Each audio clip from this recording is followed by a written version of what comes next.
11:30 a.m. Was going to ignore it, but thought it might be interviewee Sir Richard Right Honourable Boynton Fox Murderer, with directions about stylos, pig huts on the left, etc. So picked up. Was Magda. Bridget, hi! I was just ringing to say, in the potty, do it in the potty. There was a loud crashing noise, followed by the sound of running water and screaming, with "Mummy will smack, she will smack," as if on a loop in the background. "Magda," I yelled, "come back." "Sorry, hun," she said, eventually returning.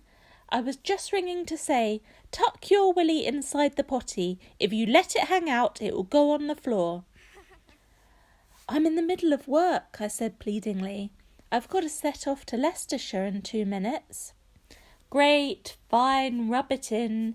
You're all very glamorous and important, and I'm stuck at home with 2 people who haven't learned to speak the English language yet. Anyway, I was just ringing to say that I've fixed for my builder to come round and do your shelves tomorrow. Sorry to have bothered you with my boring domesticity. He's called Gary Wilshaw. Bye." Phone rang again before I had time to call back. Was Jude sobbing in a sheep's voice. "It's okay, Jude, it's okay," I said, tucking the phone under my chin and trying to shove cuttings into my handbag. "It's Vile Richard here!" Oh dear. After Christmas, Shaz and I convinced Jude that if she had just one more mad conversation with Vile Richard about the shifting sands of his commitment problem, she would have to be put into a mental hospital, and therefore they would not be able to have any mini breaks, relationship counselling, or future together anyway for years and years, until she was released into care in the community.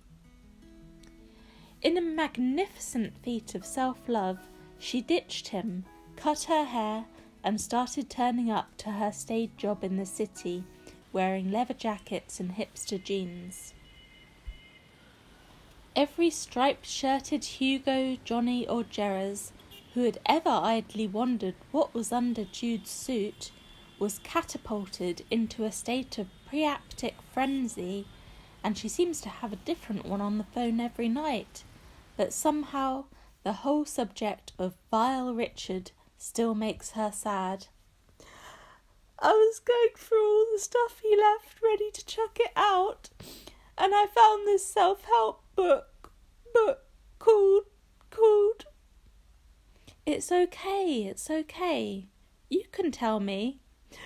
Called How to Date Young Women, a guide for men over 35. Jesus. I just feel terrible, she was saying. I can't stand being out in dating hell again. It's an impenetrable sea. I'm going to be on my own forever. Working towards balance of importance of friendship and the impossibility of getting to Leicestershire in negative amount of time, gave merely preliminary first aid advice in the manner of holding on to sense of self, probably left it there on purpose, no you're not, etc. "Oh, thanks, Bridge," said Jude after a while, seeming a bit calmer. "Can I see you tonight?" Well, Mark's coming round." There was a silence. "Fine," she said coolly. "Fine. No, you have a good time." Oh, God. Feel guilty with Jude and Sharon now, have boyfriend. Almost like treacherous, double-crossing, side-switching gorilla. Have arranged to see Jude tomorrow night instead, with Shaz, and merely talk through everything again on phone tonight, which seemed to go down okay. Now had better ring Magda and make sure she doesn't feel boring and realises how opposite of glamorous job is. "Thanks, Bridge," said Magda after we'd talked for a bit. I'm just feeling really low and lonely since the baby. Jeremy's working again tomorrow night.